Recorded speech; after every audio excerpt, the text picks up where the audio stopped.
Ready to transform your AI's voice from robotic to remarkably human. Step 1. Dive into voice selection. Retell AI often offers a range of preset voices. Explore these first.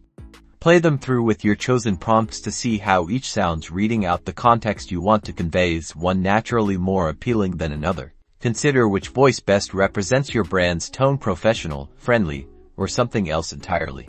Next, focus on clear prompts. The quality of the input drastically affects the output. Write clean, concise prompts. Avoid overly complex sentences or jargon that the AI might stumble over. Simplicity is key to crafting a great-sounding voice.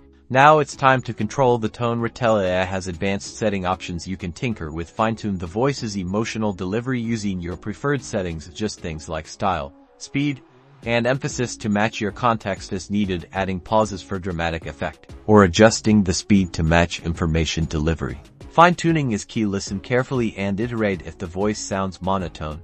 Increase the prosody if it's too fast. Slow it down. The goal is a balanced output. Keep experimenting to find the ideal mix for your project. With these easy steps, you'll be well on your way to transforming your AI interactions. Improving your voice quality leads to a seamless user experience. Don't forget to like, subscribe, and hit that notification bell for more helpful tips.